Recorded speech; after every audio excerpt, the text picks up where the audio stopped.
আসসালামু আলাইকুম ওয়া রাহমাতুল্লাহি ওয়া বারাকাতুহু। আলহামদুলিল্লাহ, আল্লাহ পাক রব্বুল আলামিনের দরবারে লাখ কোটি শুকরিয়া, যিনি আমাদেরকে আজকে পবিত্র জুমার দিনে শুক্রবার তার পবিত্র ঘরে আসার এবং বসার তৌফিক দিয়েছেন। এজন্য আমরা সবাই বলি আলহামদুলিল্লাহ।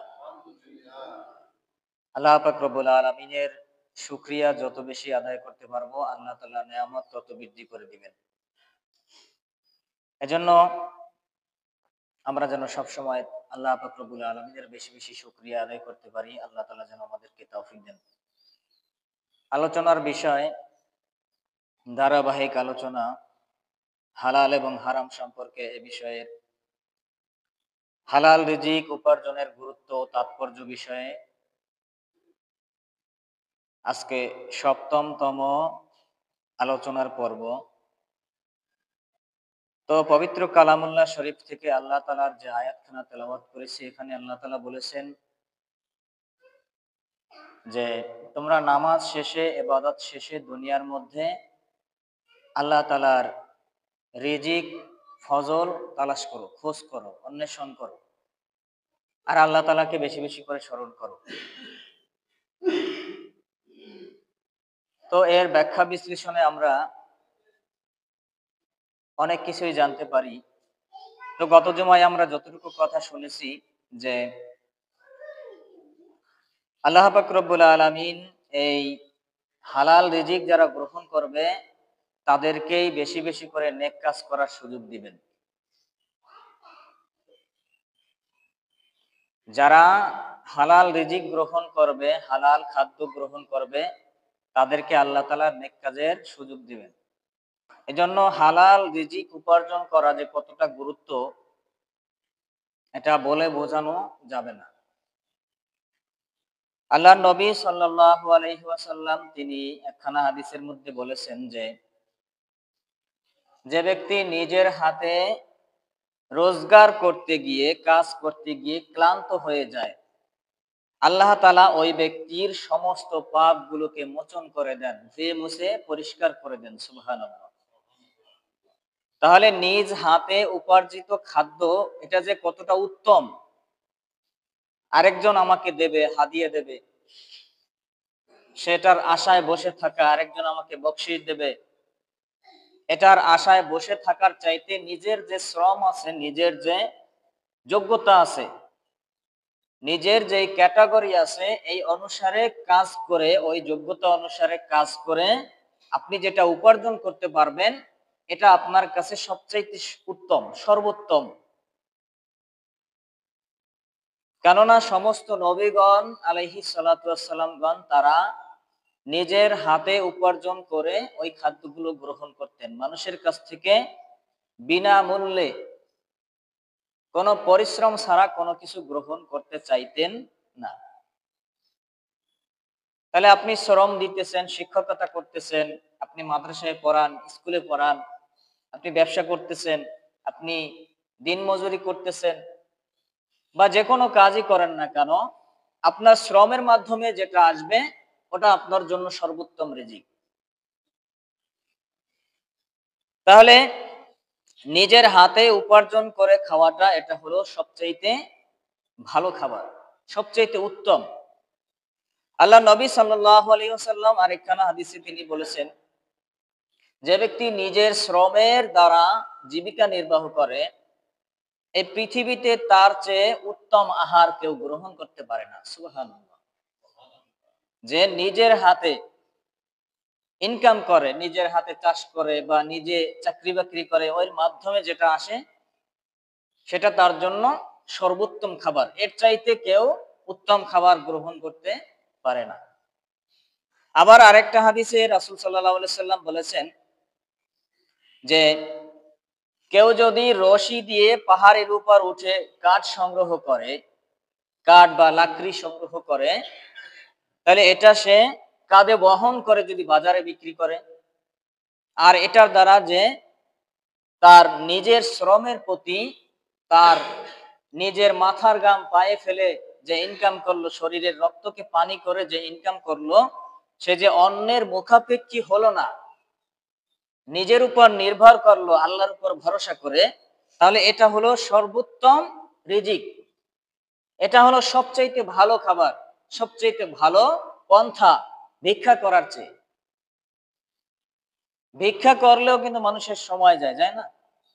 তাহলে ভিক্ষা করলে যে সময়টা যায়, ওই সময়টা সে যদি ওইখানে ব্যয় না করে, সে যদি ভিক্ষাবৃত্তি না করে, সে ওই সময়টা অন্য কাজে ব্যয় করত, তাহলে ভিক্ষার চেয়ে তার কাছে ওই কাজটা, ওইটা আল্লাহ তাআলার কাছে বেশি পছন্দনীয় হতো এবং ওই রিজিকটা তার কাছে বেশি উত্তম হতো। কিন্তু মানুষ বর্তমান সময়ে দেখা যায় একটু সুযোগ পেলেই, যার অভ্যাস হয়ে গেছে, সে আর এই ভিক্ষাবৃত্তি ছাড়তে পারে না। কারণ ভিক্ষা করা এটা মানুষের কাছে সহজ, বিনা পয়সার ইনকাম। আমি আগেও বলেছি যে এটা মানুষের কাছে হাত পাতলেই কেউ 2 টাকা 5 টাকা দেবেই। আর শহরের উপর হইলে তো কথাই নাই, হাজার হাজার টাকা ইনকাম। তো এই ভিক্ষা করার চাইতে নিজের হাতে উপার্জন করা, নিজের শ্রম দিয়ে, সময় দিয়ে ইনকাম করা, এটা নিজের কাছে সবচাইতে উত্তম, এবং এর থেকে যে রিজিক আসবে এটা আমার জন্য সবচাইতে উত্তম। আর আল্লাহ তাআলা এটাই পছন্দ করেন।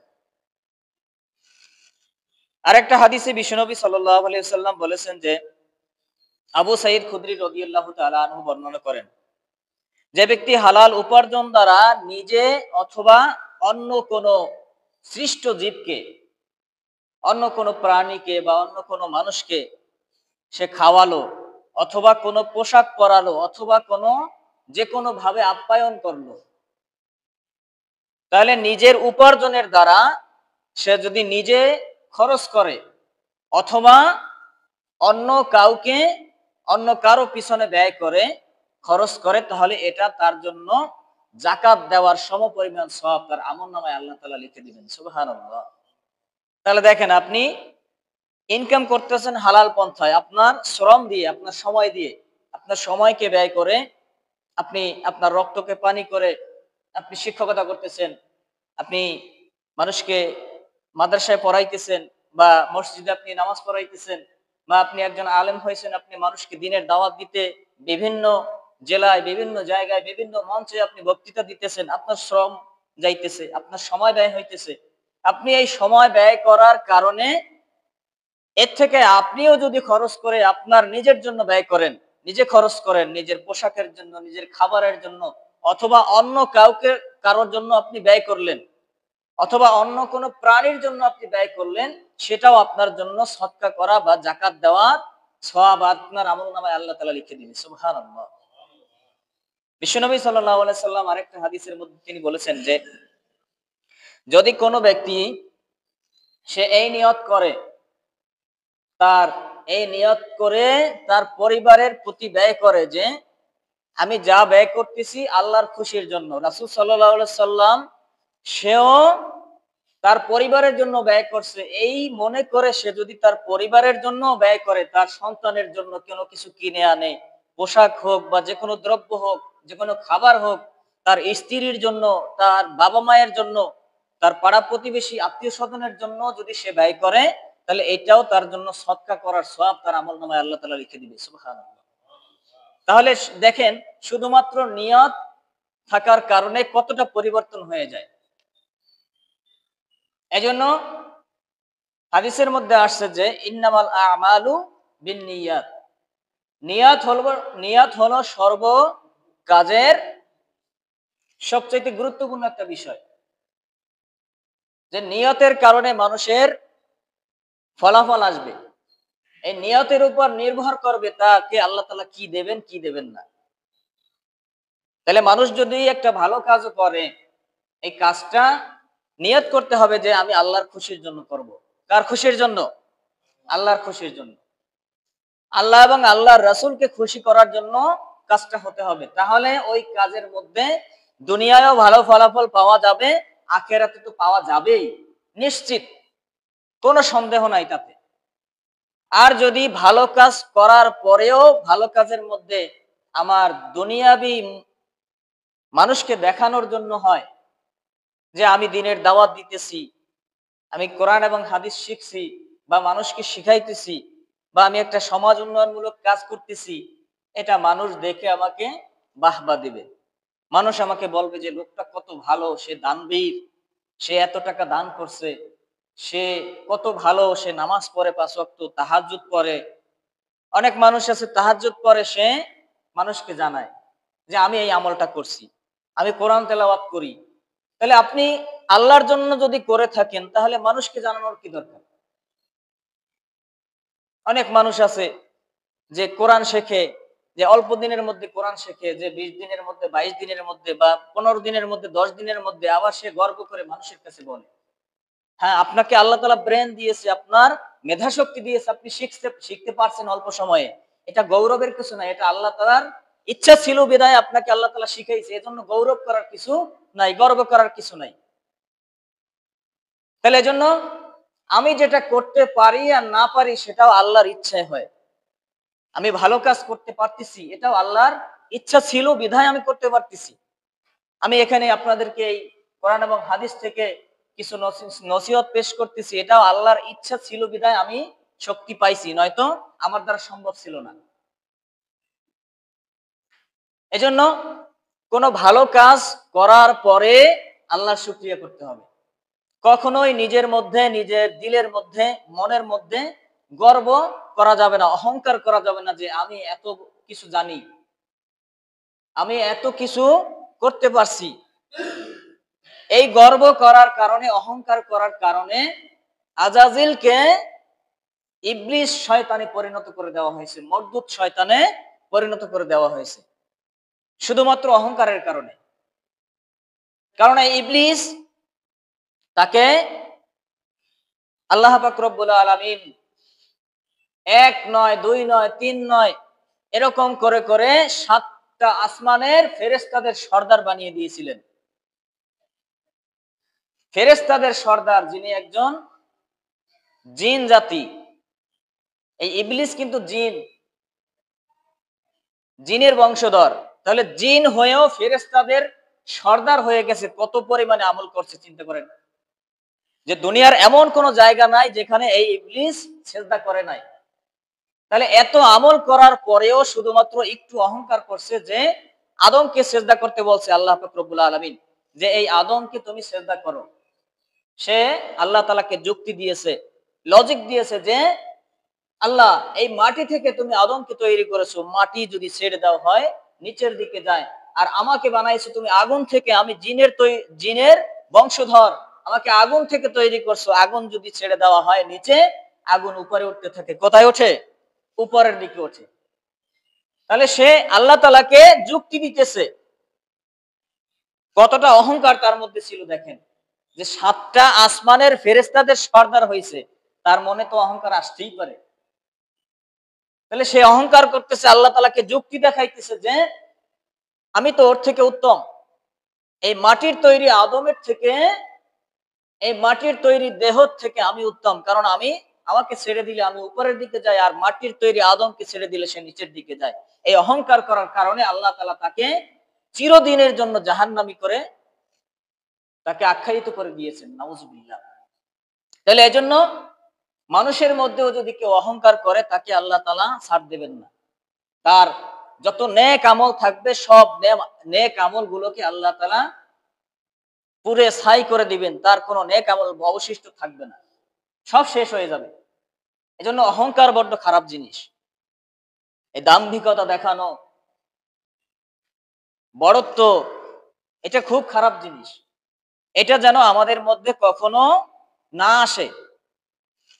তাহলে যে কথা বলতেছিলাম, যে হালাল রিজিক নিজে উপার্জন করতে হবে, এবং এটার দ্বারা মানুষকে যদি আমি খাওয়াইতে পারি, মানুষকে যদি আমি পড়াইতে পারি, মানুষের কোনো খেদমতে আমি ব্যয় করতে পারি, তাহলে আল্লাহ তাআলা আমাকে যাকাত বা সদকা করার সওয়াব আমার আমলনামায় দিয়ে দিবে। সুবহানাল্লাহ। আরেকটা হাদিসে আল্লাহ নবী সাল্লাল্লাহু আলাইহি সাল্লাম বলেছেন যে যারা সত্যবাদী ও আমানতদার ব্যবসায়ী, কিয়ামতের দিন তারা নবীগণ আলাইহিস সালাতু ওয়াস সালাম গণের সাথে এবং সিদ্দিকিন বা শহীদগণের সাথে তাদের একসাথে তারা থাকতে পারবে। সুবহানাল্লাহ। তাহলে যারা সত্যবাদী ছিল, যারা সত্য কথা বলছে, যারা মানুষকে মিথ্যা সাক্ষী দিয়া জেলখানায় ঢুকায় নাই, মানুষকে দিনের পর দিন লাল দালানের মধ্যে ঢুকায় রাখে নাই মিথ্যা সাক্ষী দিয়া, যারা মানুষের ক্ষতি করে নাই, যারা ব্যবসা করছে হালাল ভাবে, কোন হারাম পন্থা অবলম্বন করে নাই, তারা এই নবীগণ আলাইহিস সালাতু ওয়াস সালামগণ এবং শহীদগণ, সিদ্দিকিনগণ তাদের সাথে একসাথে জান্নাতে থাকবে। সুবহানাল্লাহ। এরপরে যখন আমরা এই হালাল রিজিক উপার্জনের একটা রাস্তা পেয়ে যাব, তখন ওই রাস্তা আমরা কি করব না, কখনোই পরিত্যাগ করব না। মনে করেন আপনার একটা চাকরি আছে, আপনি ওই চাকরিটা করতেছেন, ওইখান থেকে আপনার সংসার চলতেছে, ঠিক না? তাহলে এই চাকরিটা যদি আপনি অফ করে দেন, আপনার মনে করেন ভালো লাগতেছে না, এখন আপনি যদি চাকরিটাকে অফ করে দেন বা ব্যবসা করতেছেন, ব্যবসা করার ভালো লাগতেছে না, আপনি চিন্তা করতেছেন যে আপনার জমানো কিছু টাকা আছে, কিছু উপার্জন জমা আছে, এটার থেকে আমি কয়েক মাস চলতে পারবো বা কয়েক বছর চলতে পারবো। তো আপনি যদি এখন আপনার উপার্জনের রাস্তাটা বন্ধ করে দেন, আপনার চাকরিটাকে অফ করে দেন বা ব্যবসাটাকে অফ করে দেন, তাহলে এটা আপনার জন্য ঠিক হবে না। কারণ আল্লাহ তাআলা মানুষের উপর একটা নির্দিষ্ট ভাবে সিস্টেম করে দিয়েছেন, যে চাকরি করার উপযুক্ত তাকে আল্লাহ তাআলা চাকরির ব্যবস্থা করে দিয়েছেন, আর যে ব্যবসা করার উপযুক্ত তাকে আল্লাহ তাআলা ব্যবসা ধরিয়ে দিয়েছেন। যে কৃষি কাজ করতে পারে তাকে আল্লাহ তাআলা কৃষির মধ্যে তার বারাকা দিয়েছেন, তাকে ওই দিকে মনোনিবেশ করে দিয়েছেন। তাহলে এজন্য যে যেই কাজেই থাকুক না কেন, যে যেই কাজে আছে, ওই কাজ তার জন্য পরিত্যাগ করা উচিত না। কারণ দেখা যায়, মনে করেন যে আপনি কাজটা বন্ধ করে দিলেন, আপনার চাকরিটাকে অফ করে দিলেন, এরপরে আপনি চিন্তা করলেন যে আমার তো রুজি আছেই, কিছুদিন পরে হঠাৎ আপনার একটা অ্যাক্সিডেন্ট বা একটা বিপদ আসতেই পারে। এটা তো আর আপনি জানেন না, আমি জানি না, জানি? আমরা জানি না। তাহলে ওই বিপদ যদি এসে যায়, তখন আমার কি অবস্থা হবে? আমার রুজি যতটুকু আছে, মনে করেন জমানো টাকা আছে, ওটা শেষ হয়ে যাইতে সময় লাগে না। এজন্য হালাল রিজিকের যদি রাস্তা থাকে, সোর্স থাকে, ওই রাস্তাটা অফ করা উচিত না। হ্যাঁ, যদি যেই রাস্তা থেকে যেই ইনকামের পথটা আপনার আছে, ওর থেকেও যদি ভালো ইনকামের পথ পান, তখন আপনার বন্ধ করা উচিত। যে ওইটা বন্ধ করে আপনি উত্তম রাস্তাটা নিলেন, আপনি ওটা গ্রহণ করলেন, এছাড়া বন্ধ করা উচিত না। কারণ রাসূল পাক সাল্লাল্লাহু আলাইহি ওয়াসাল্লাম হাদিসের মধ্যে বলেছেন যে কেউ যখন কোনো কাজের মাধ্যমে রিজিক পায়, তখন তার জন্য ওই কাজে লেগে থাকা উচিত, ওটা ছেড়ে দেওয়া উচিত না। অর্থাৎ ইচ্ছা মতো যে আমার মনে চাইলো আমি কাজটা করলাম, আর মনে চাইলো না আমি ছেড়ে দিলাম, তাহলে এটা করা ঠিক না। রাসূল সাল্লাল্লাহু আলাইহি ওয়াসাল্লাম নিষেধ করেছেন। আবার আরেকটা হাদিসে বিশ্বনবী সাল্লাল্লাহু আলাইহি সাল্লাম বলেছেন যে, যে ব্যক্তির রোজগার আল্লাহ তাআলার পক্ষ থেকে কোন বস্তুর সাথে সম্পৃক্ত করা হয়েছে, সে যেন তা পরিত্যাগ না করে, সে যেন ওই কাজে মনোনিবেশ না করে যতক্ষণ পর্যন্ত ওই রোজগার স্বয়ংক্রিয়ভাবে বন্ধ না হয়ে যায়, বা ওইটা তার যতক্ষণ পর্যন্ত অনুকূলে আছে ততক্ষণ পর্যন্ত সেটা তার জন্য বন্ধ করা ঠিক হবে না। এজন্য এদিকে আমাদের খেয়াল রাখতে হবে যে আমার একটা হালাল রিজিকের রাস্তা আছে, এই রাস্তা যেন আমরা ইচ্ছাকৃতভাবে বন্ধ করে না দিই। বা অনেক সময় দেখা যায় যে আহ নিজেরটা রাস্তা খোলা আছে ঠিকই, কিন্তু আরেকজনের হালাল রিজিকের রাস্তা অনেক মানুষ আছে অনেক সময় বন্ধ করে দেয়। দেখবেন যে একটা জায়গায় যদি 5 জন লোক কাজ করে বা 5 জন লোক চাকরি করে, তাহলে একটা লোক যদি একটু সহজ সরল মাইন্ডের হয়, সহজ সরল টাইপের হয়, তাহলে তাকে দোষারোপ করে বিভিন্ন ভাবে তার মালিকের কাছ থেকে তার চাকরিটাকে বরবাদ করে দেয়। এরকম হয় কি হয় না? অনেক জায়গায় হয়। তাহলে দেখা যায় যে নিজেও অনেক সময় নিজের চাকরি নষ্ট করে দেয়, আবার অনেক সময় নিজেরটা ঠিক রেখে অন্যেরটা নষ্ট করে দেয়। তাহলে নিজেরটাও হালাল চাকরি বরবাদ করা যাবে না, নষ্ট করা যাবে না, অন্যের চাকরিও নষ্ট করা যাবে না, অন্যের রিজিকের ক্ষতি করা যাবে না। এটা সবচেয়ে বড় গুনাহের কাজ। আর এই রিজিক আল্লাহ তাআলার পক্ষ থেকে আসে। এই রিজিকটা হলো আল্লাহ তাআলার রহমত, আল্লাহর বরকত। কারণ এই রিজিক ছাড়া মানুষ একটা মুহূর্ত বাঁচতে পারবে না। আল্লাহ তাআলার এই যে অক্সিজেন গ্রহণ করতেছি, এটা ছাড়া মানুষ বাঁচতে পারবে? পারবে না। এটাও কিন্তু রিজিক। আপনি আমি খাবার না খাইলে দেখবেন যে এক ওয়াক্ত যদি খাবার না খাই, আমরা 3 বেলার জায়গায় 1 বেলায় যদি না খাই, তখনই আমাদের মনের মধ্যে কষ্ট লাগে যে খাবারটা খাইতে পারলাম না। তাহলে এই রিজিক আল্লাহ তাআলার পক্ষ থেকে, এটা একটা রহমত, এটা আল্লাহর তরফ থেকেই হয়। আল্লাহ তাআলা যখন চান কোনো মানুষকে রিজিকের রাস্তা খুলে দেবেন, তখন ওই ব্যক্তি রিজিক পায়।